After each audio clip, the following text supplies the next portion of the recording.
بسم الله الرحمن الرحيم.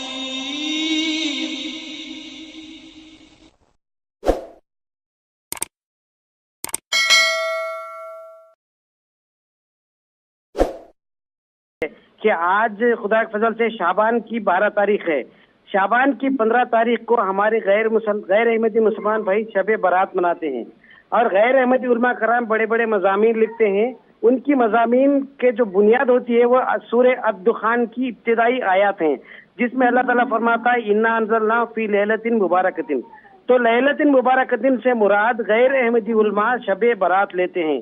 اور آگے بھی مزید بہت سی خرافات ہیں. مثلا ایک عالم نے لکھا کہ اگر 14 رکعت نماز پڑھیں گے تو 21 حجوں کا ثواب ملے گا.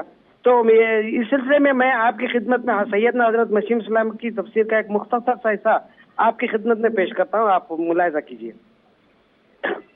نائب رسول صلی اللہ علیہ وسلم کے نزول کے وقت جو ليلۃ القدر مقدر کی گئی تھی وہ در حقیقت اس ليلۃ القدر کی ایک شاخ ہے، یا یوں کہو کہ اس کا ایک ذل ہے جو حضور صلی اللہ علیہ وسلم کو ملی. خدا تعالیٰ نے اس ليلۃ القدر کی نہایت درجے کی شان بلند کی ہے، جیسا کہ اس کے حق میں یہ آیت کریمہ فیہا یفرق کل امر حکیم، یعنی اس ليلۃ القدر کے زمانے میں جو قیامت تک ممتد ہے ہر ایک حکمت اور معرفت کی باتیں دنیا میں شائع کر دی جائیں گی، اور انواع و اقسام کے علوم غریبہ اور فنون نادرہ و صناعات عجیبیہ صفحہ عالم میں پھیلا دیے جائیں گے، اور انسانی قوام میں موافق ان کی مختلف استعدادوں اور مختلف قسم کے امکان بسط علم اور عقل کی جو کچھ لیاقتیں مخفی ہیں یا جہاں تک وہ ترقی کر سکتے ہیں سب کچھ بنفسہ شہود ظہور لائے گا. لیکن یہ سب کچھ ان دنوں میں پرزور تحریکوں سے ہوتا رہے گا جب کوئی نائب رسول اللہ دنیا میں پیدا ہوگا. میری آپ سے محترمہ درخواست ہے کہ ایک طرف غیر احمدی علماء سے اس آیت کریمہ کا شب برات سے اس کا منسلک کر دیتے ہیں، تو آپ پلیز بتائیں کہ ہم انہیں کنونس کس طرح کریں. جی جزاکم اللہ. محترم مولانا محمد کریم الدین صاحب سے درخواست ہے. قریشی صاحب، بات اصل میں یہ ہے کہ احادیث میں اس کا ذکر آتا ہے کہ حضرت صلی اللہ علیہ وسلم نے فرمایا کہ 15 شعبان کی رات میں اللہ تعالیٰ قضاء و قدر کے فیصلے جو ہے وہ کر دیا کرتا ہے، کس کی کتنی عمر ہونی چاہیے، کس کا کیا ہونا چاہیے. تو ایک لحاظ سے دنیا کا قانون مرتب ہوتا ہے، یہ حضرت صلی اللہ علیہ وسلم کا فرمان ہے. تو اس لحاظ سے شب بارات عام مسلمان مناتے ہیں.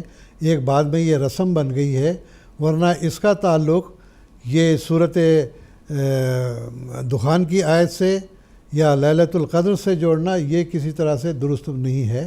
لیلۃ القدر اپنی جگہ ہے، انا انزلناہ فی لیلۃ القدر وما ادراک ما لیلۃ القدر جو آتا ہے یہ باقاعدہ صورت قدر میں اس کا ذکر موجود ہے.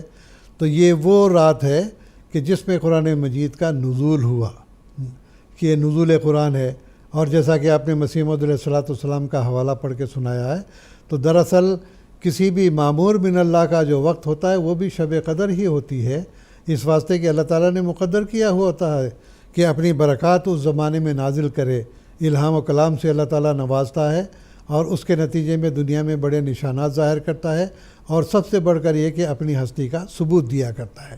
تو باقی رہا یہ کہ شب بارات میں چراغاں کیے جاتے ہیں، پھر یہ رات بھر جاگا جاتا ہے. ٹھیک ہے، عبادت کرنا اپنی جگہ درست ہے، نوافل بے شک پڑھیں، لیکن اس کو ایک رسم بنا لینا یہ کسی طرح سے درست نہیں ہے. یہ بھی مسلمانوں نے ایک رسم بنا لی ہوئی ہے. شب معراج مناتے ہیں، شب بارات مناتے ہیں.